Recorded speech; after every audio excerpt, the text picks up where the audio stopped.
know about how young people today across the world either don't want kids or are waiting until later in life to have their first child, which causes a whole host of problems on its own. But what's almost more concerning is that among people of all ages that do want kids, biological fertility is declining. There isn't any super concrete evidence as to why this is happening, but many experts point to the thousands of synthetic chemicals that are in our everyday products. When I was in middle school, this brand was the epitome of girlhood.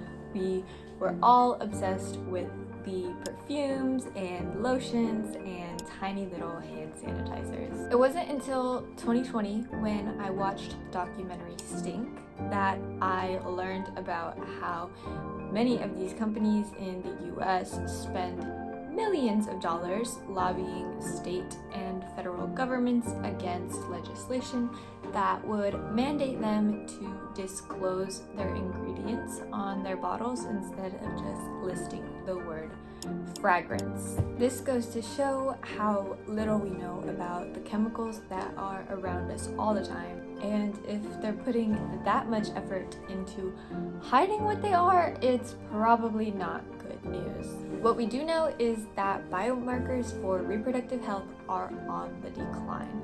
A 2017 meta-analysis showed that men across different Western countries had a 50 to 60% decline in sperm counts between 1973 and 2011. The U.S. Environmental Protection Agency explicitly lists interference with reproduction as one of the possible adverse effects from exposure to chemicals that disrupt the endocrine system. Clear evidence exists that chemicals cause these effects in wildlife, but the effects in humans are less documented. Endocrine disruptors are especially alarming because they mimic or block the hormones that are responsible for many of the body's essential functions, such as sperm production, ovulation, pregnancy, and pretty much the entire reproductive cycle. They're found in pretty much everything from plastic wrapping and toys to sofa covers and cosmetics. Forever chemicals are another concern that are found in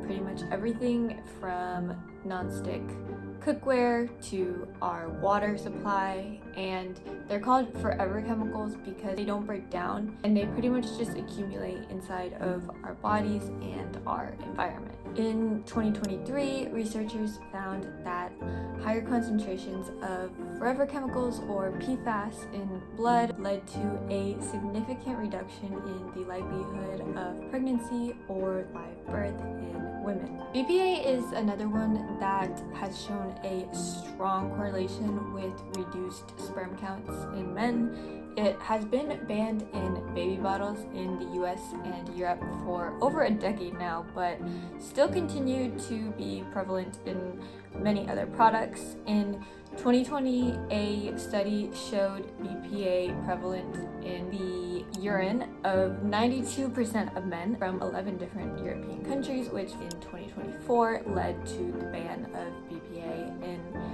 any sort of packaging related to food.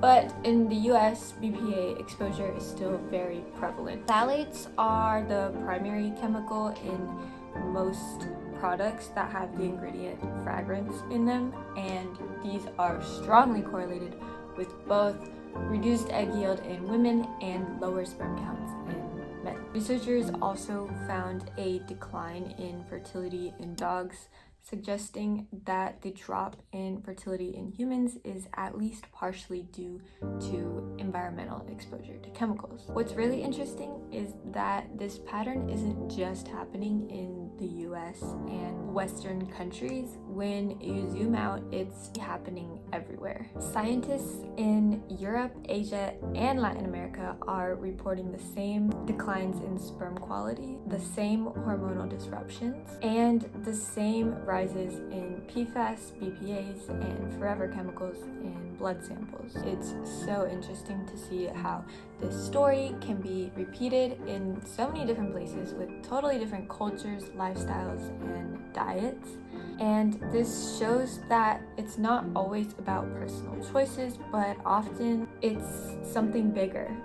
It's almost paradoxical how we live in the most technologically advanced era of human history ever, and yet our biological ability to create human life is weakening. It's crazy to think that the very chemicals that keep our modern world convenient, profitable, and cheap may also be compromising the most primal part of being human. And even for those that are not concerned with their fertility, fertility is still a biomarker for overall health. Beyond reproduction, endocrine-disrupting chemicals are linked to obesity, diabetes, thyroid disorders, and other hormone-related cancers. Exposure doesn't just threaten fertility, it threatens overall human health, oftentimes across different generations. Things like PFAS will stay in our river, soil, and ocean for decades, which is not just a human problem, it's also a wildlife problem. Animals exposed to these things are also experiencing fertility problems, and we rely on these animals to keep our ecosystems in check because this is where our food comes from. And when it comes to biological fertility, most of the conversation revolves around personal choices such as eating better, reducing your personal exposure to these chemicals, of course, exercising more, sleeping better, buying this great supplement. But people aren't really talking about how our modern environment is leading to all of these things. And of course, if you have the time and the money, you should definitely do all of those things. But at the end of the day, we need a society that protects these processes for everyone, not just the people that can afford a supplement or who have the time to make a perfect bio-optimized daily routine. Health should be a basic human right. We shouldn't have billion-dollar industries selling this to people. Like, that's sad, and it's a marker of such a sad society. So I would say to you watching this today, A, stop purchasing or spending any money at any brands that are harming you or the earth.